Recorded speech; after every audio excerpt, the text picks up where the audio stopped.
either. So it is what it is. To go back quickly to 30, because you were talking about, being able to do that sort of thing now, or sort of like seeing your creativity there as something you've advanced past in a way, like, with that album or that, tape being 10 years old at this point, like, have you had time to, I guess, like reflect on it more, or have more feelings about the material on that beyond just having felt like I'm in a different place now? Like when you listen to that project, do you have any, I guess, like feelings about the music in general, or just like the place you were in personally?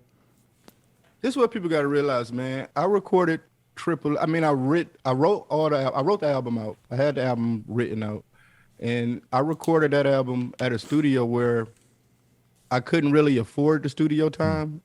So the engineer believed in me, so he would stay over after, and when the studio supposed to be closed, he open it back up, and we'll go in and work from like 2 a.m. to 6 in the morning. So 2 4-hour sessions, 8 hours, I made XXX.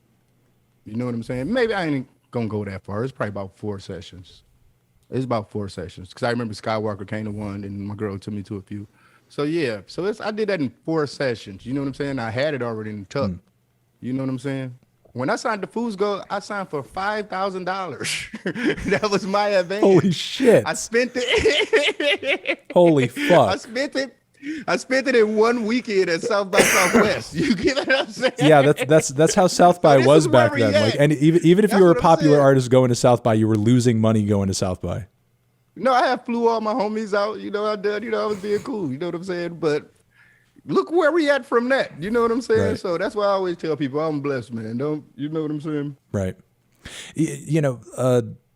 Speaking personally, like given some of the, I guess, the topics that you were engaging with on that record, and in thinking about just like how much more deeply since then drug culture and rap culture have kind of intertwined to the point where we're, seeing the losses of people like Juice WRLD or, Lil Peep, for example.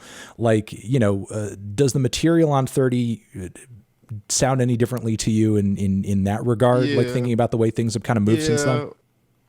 Because I remember first thinking about it in some sense, like, because, like it was like gangster rap, or then it was like, or you rapped about selling drugs, or you know what I'm saying? And I was like, yeah, I sold drugs, but I ain't really all that gangster. I was just really kind of like talking about myself, but still trying to add a level of shock value to it in some sense, because sometimes it's exaggerated a little bit. You know what I'm saying? But for the most part, I was still talking about my life. You know what I'm saying? So I wasn't trying to make anything cool, but I remember just like being on tour and stuff, and kids would come up to me and like, yo, let's get fucked up. And that's when I started being like, this ain't what I signed up for. You know what I'm saying? I'm not really trying to, be a bad influence on someone in that sense, So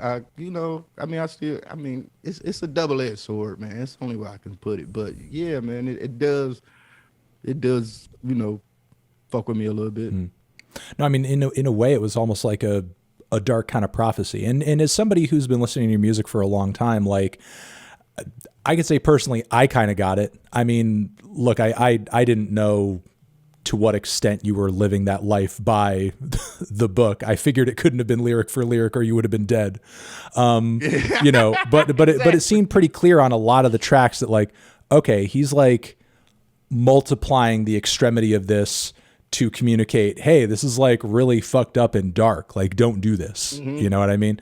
Yeah, because I will say I do get a lot of people that hit me up like messages and stuff and just be like how much that helped them, get clean or get over stuff by seeing someone going through the same type of stuff and had this music. So I do get as much negativity as it brought. I did get a lot of positive out of it where people like XXX saved my life. You know what I'm saying? Stuff like that. So it's like I said, it's a double-edged sword. Thank you very much for watching this interview clip over on TND Streams. To see the full interview, click on the video link next to my head or down below, or hit up the link to subscribe to the channel or see our Patreon page to support what we do and get some extra bonus monthly content in the process. Anthony Fantano, forever.